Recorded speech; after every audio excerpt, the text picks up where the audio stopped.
San Francisco की खारी पानियों के बीच में एक छोटा सा जजीरा है जिसका नाम है एल्काट्रीज। लोग उसे द रॉक कहते हैं और एक जमाने में यह अमेरिका की सबसे खौफनाक, सबसे नाकाबिले तस्खीर जेल थी। यहां से भागना नामुमकिन था क्योंकि जजीरे से साहिल तक का फासला तकरीबन 2 किलोमीटर था और ये 2 किलोमीटर मौत के सर्द, तेज, शार्क भरे पानियों पर मुश्तमिल थे। फिर भी 11 जून 1962 की रात 3 कैदी इस नामुमकिन को मुमकिन बनाकर गायब हो गए और अगले 63 सालों में भी कोई ये यकीन से नहीं बता सका कि वो जिंदा बचे या हमेशा के लिए समंदर में गुम हो गए।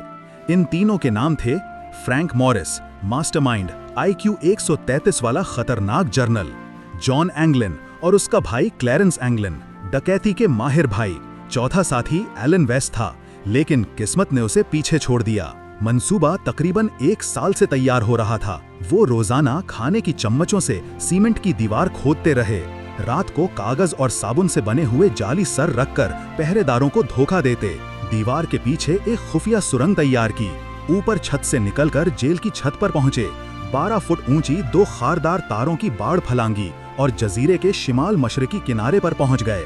वहां इनका इंतजार कर रहा था एक अजीब सा जहाज, 50 रेनकोटों को चिपकाकर बनाया गया हवा रबड़ का राफ्ट और लकड़ी के पैडल।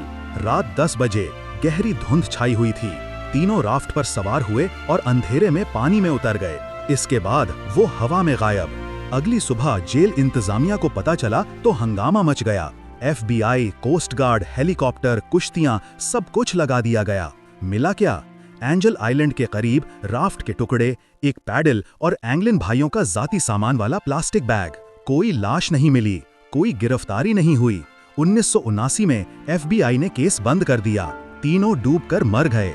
लेकिन कहानी यहाँ खत्म नहीं होती। 2003 में डिस्कवरी चैनल ने तजुर्बा किया, बिल्कुल वैसा ही राफ्ट बनाया, वैसी ही रात, वैसा ही मौसम। नतीजा, जिंदा पहुंचना मुकम्मल तौर पर मुमकिन था। 2011 में नेशनल जियोग्राफिक ने पांव के निशान दिखाए जो साहिल पर राफ्ट से दूर जा रहे थे। और हैरान करने वाली बात, फरार वाली रात के करीब एक कार चोरी भी हुई थी जो पहले हुकाम ने छुपाया था। फिर 2015 में हिस्ट्री चैनल ने एक तस्वीर दिखाई, 1975 में ब्राजील में ली गई। 2 आदमी जो बिल्कुल जॉन और क्लैरेंस एंगलिन लग रहे थे। और सबसे बड़ा धमाका 2018 में हुआ। एक खत मिला सैन फ्रांसिस्को पुलिस को। लिखा था, मेरा नाम जॉन एंगलिन है, मैं 1962 में एल्काट्रीज से फ्रैंक और अपने भाई के साथ भागा था। हाँ, हम बमुश्किल बचे थे। फ्रैंक 2005 में, क्लैरेंस 2008 में। अब मैं 83 साल का हूँ, कैंसर है।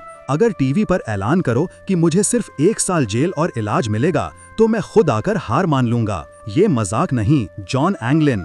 खत की हैंडराइटिंग, DNA, फिंगरप्रिंट्स सब चेक किए गए। कुछ कह नहीं सकते। हुक्काम ने आज तक इसे जाली करार देकर नजरअंदाज कर दिया। लेकिन US मार्शल सर्विस अब भी तीनों को मतलूब लिस्ट में रखे हुए हैं। इनकी उम्रें अब 90 से ऊपर हो चुकी होंगी। अगर जिंदा हों तो सवाल अब भी वही है जो 63 साल से दुनिया पूछ रही है। क्या वाकई तीनों डूब गए या वो आज भी कहीं आजाद घूम रहे हैं? और एल्काट्रीज ने पहली और आखिरी बार अपनी नाकाबिले तस्खीर शोहरत खो दी। शायद हम कभी पता ना चले, या शायद कोई बूढ़ा आदमी एक दिन खुद आकर बता दे। क्या आपको लगता है वो जिंदा बचे थे? नीचे कमेंट जरूर करें।